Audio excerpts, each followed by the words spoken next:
Salve a tutti ragazzi e benvenuti nel secondo episodio della prima stagione di Succo Taste. Oggi, come primo soggetto del mio discorso, abbiamo un'opera relativamente nuova, ossia del 2018, prodotta da uno dei miei studi di animazione preferiti, Kyoto Animation. Se non vi viene nulla in mente, provate a pensare a La forma della voce oppure Clannad. Quest'ultimo che io ancora non ho recuperato, ma questo va per un altro episodio. Ma torniamo a noi. La serie prende il nome dalla protagonista stessa, una ragazza di circa 14 anni che ritroviamo postume da una guerra, apparentemente incapace di esprimere i propri sentimenti e con un solo affetto vero e proprio, un uomo misterioso chiamato il Maggiore.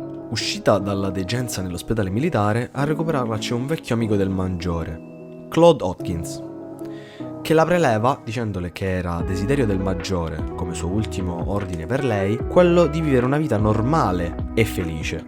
Così Claude decide di darle un lavoro come auto-memory doll, ossia una bambola che scrive lettere per la gente che ne richiede il servizio, nonostante abbia perso entrambe le braccia durante la sua prima battaglia e quest'ultime le siano state sostituite con delle protesi meccaniche di pregiate fattezze. Da qui in poi si entra in zona spoiler, quindi inizio a parafrasare un po', ma riprendiamo. Dunque, lei inizia a lavorare come bambola automatica, nonostante dinanzi le si pone il grande ostacolo dell'esprimere delle emozioni attraverso le parole, una feature oserei dire standard per una doll.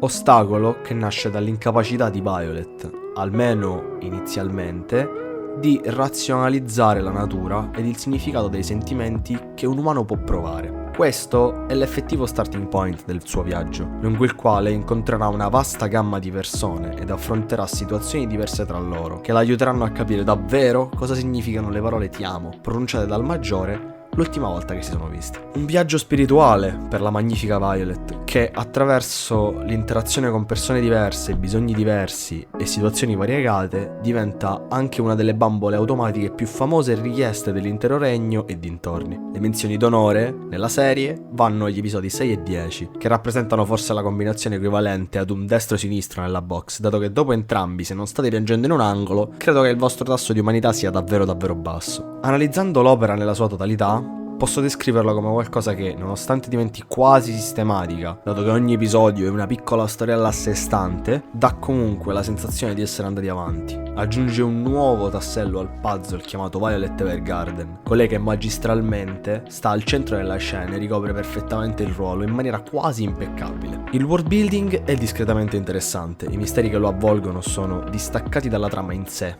tranne per la domanda: il Maggiore è vivo o no? Un dubbio che lascerò anche a voi che state ascoltando. Tutto il resto è intrigante quanto basta.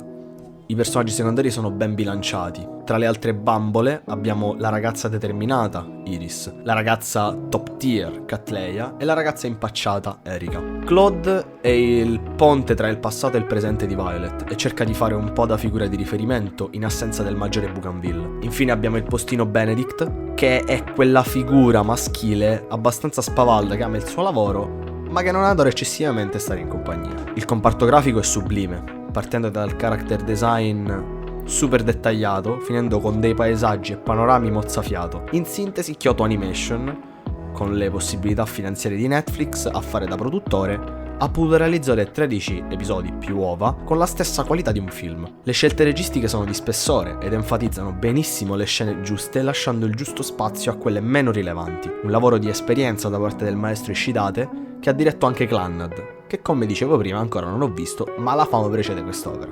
La storia in sé, come trama, è decisamente avvincente. Senti come se stessi facendo lo stesso percorso emotivo della protagonista, nonostante tu sia un umano emotivamente funzionante, si spera. Godibile a livello assoluto, se vi piace il genere, divorerete quest'opera come poche altre e vi rimarrà impressa nella mente e nel cuore per diverso tempo. Ve la consiglio assolutamente 9 su 10 pieno e vi dirò di più. L'unico motivo per cui non ho dato 10 a questa stagione è solo perché non ha una conclusione, ma ho altissime aspettative per il film ending. Staremo a vedere. E per oggi è tutto dal vostro host di fiducia Gabriele, questo era Succo Taste e alla prossima puntata.